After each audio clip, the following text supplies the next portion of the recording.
Welcome back. In this video, we are going to understand the return statement in functions, and we are going to understand how we are going to return a value, how execution happens whenever the return statement encountered, and how to return multiple values from the function. These are the concepts we are going to cover in this class, and this is a continuation class. Hope you had the previous knowledge. So before we move on to the actual coding part and understand the return statement, let's have a small analogy. With this analogy, you are going to understand it better. So this is me, means myself, and this is a tailor. Whenever I went to tailor, see what input I am going to give to tailor? I am going to give him cloth. Tailor is going to do some function on the cloth and he is going to return me a shirt. This is what exactly happens in the functions. With this analogy, we are going to understand the code and how it works. So before we move on to the actual code, if you like our content, please share and subscribe to our channel. You can study complete computer science at Wisdomers. So now coming to the actual coding part. So this is the code which we need to understand. In this code, this is the only statement which is new, return Z. Remaining all the statements, we are using the same example from the previous two classes. So whenever this code has been executed, what happens? Where the execution start? Execution start here. A equal to 20, B equal to 30.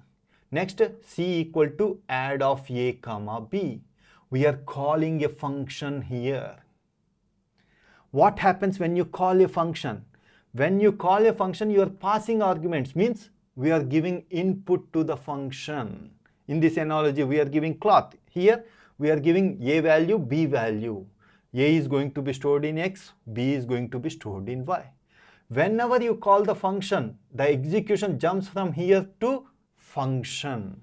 Function is going to start executing.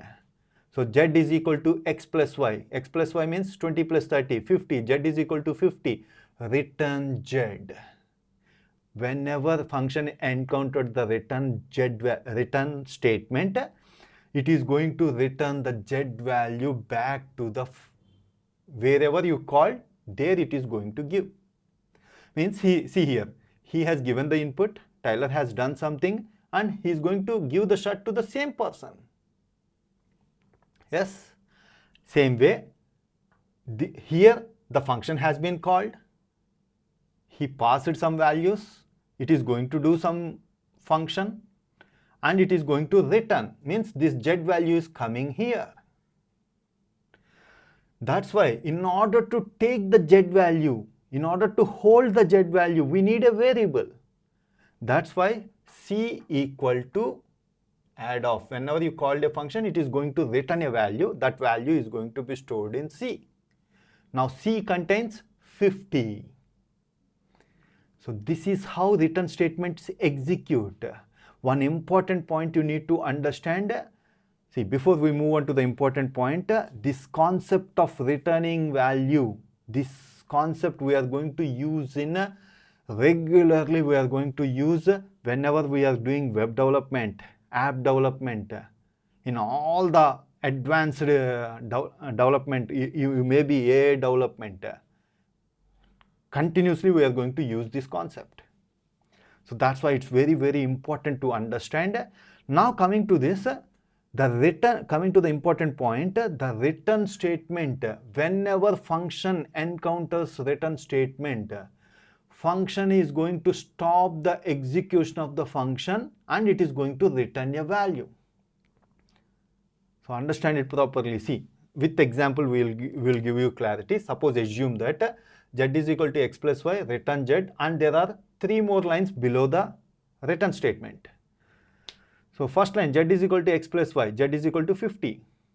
Return Z, whenever function encountered return statement, it is not going to continue with the next line of code. It is going to stop the execution. The function code is going to stop here. It is going to return the Z value. That's it. The below 3 lines, they are not going to execute.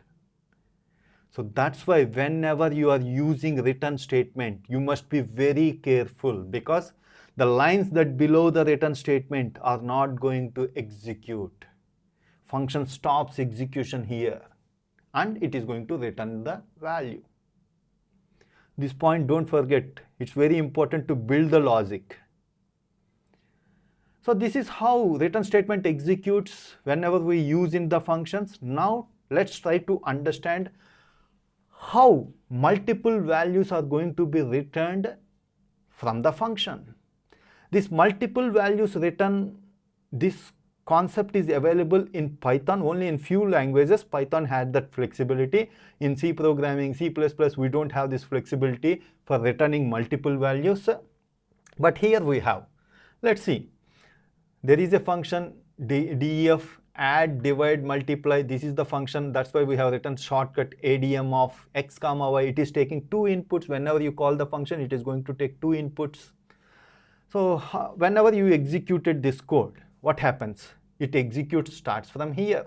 A is equal to 10, B is equal to 20, C comma D comma E equal to ADM of A comma B. Means whenever you called a function, the execution jumps from here to here. For this function, you are sending two values, A comma B. A comma B is going to be stored here. In place of X, 10 is going to be stored. In place of Y, 20 is going to be stored. Now it starts executing. Z is equal to X plus Y. L is equal to X multiplied by Y. M is equal to X divided by Y. We are doing three operations. Adding, multiplication and division. You have to return three values. If you want to return more than one value, return Z comma L comma M. It is going to return three values. It is going to return three values. So whenever this function completed, here it is going to return three values. In order to store those three values, we need three variables. So that's why C comma D comma E equal to, we called a function. This is possible in Python. In remaining programming languages, we don't have this flexibility. This is how we are going to return multiple values from the function.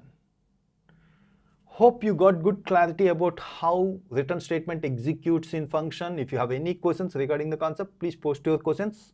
Thank you. Visit our website wisdomers.in. There you can study all the courses in a well-organized way. Videos followed by MCQs, programming assignments, then projects. The link for the website for this course is provided in the description below. You can study complete computer science at architect level from anywhere, any location, at any time. Have a great learning.